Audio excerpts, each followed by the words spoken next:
who are involved tonight, those of you who are going to be making top 8. And so you can certainly get your piece of the pie. And 2 players that are looking to grab that slice are Zaferino and Kuma. Yeah, Zaf on the Dhalsim. Not necessarily a character that I think I would have, if, you know, knowing Zaf as long as I've known him back into, like, the Street Fighter 4 era. I think on paper, Sim isn't the character that I would have guessed going into Street Fighter 6. But I think it makes sense given the style that he developed playing Sagat and the tail end of Street Fighter 5.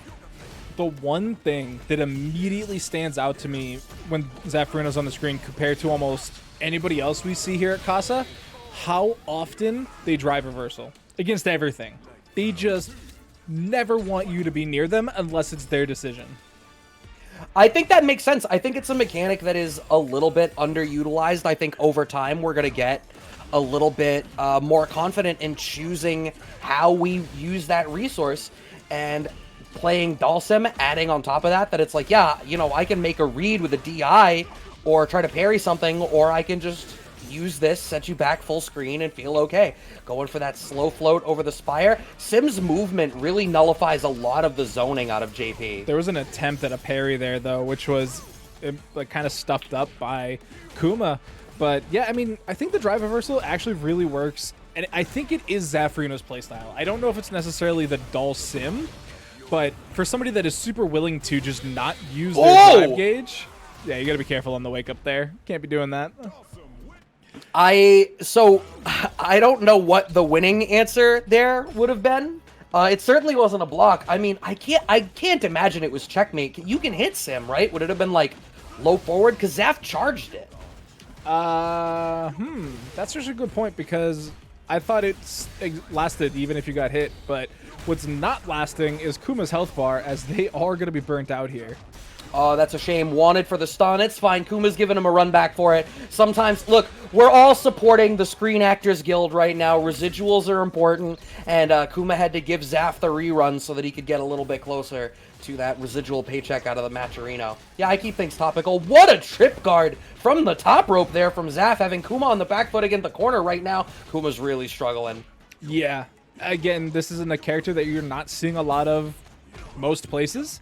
So I can definitely see a world where Kuma's not really aware or, you know, prepared for this matchup. Right, Meaty Yoga Fire. Oh, I am willing to bet that Zaf was trying to buffer a super in that sequence, and we're just not quite going to get it. Kuma's going to be able to come out the other side of this with the advantage on the drive gauge, but still really lacking in terms of the health department. Zaf has 3 bars in the back. And Kuma needs to be choosy with how they try. Like, you can't even capitalize on the fact that Zaf is burnt out, because if Zaf makes the teleport at the right time and smokes you for it, you're just going to die. Even there, just kind of a raw DI trying to get something going here for Kuma, but with only a pixel left, they have to be so careful, especially with burnout on the horizon. Oh.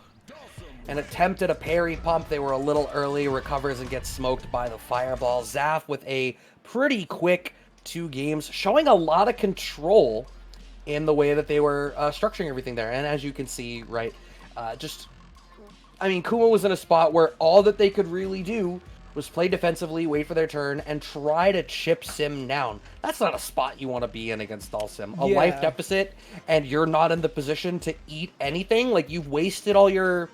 You have to spend money to make money against Dhalsim, and when you have none left, it's just, it's not a good look. And I mean, what we saw at the end there was the fireball was out, Kuma hit parry, and then as the fireballs are going at them, they let go of it.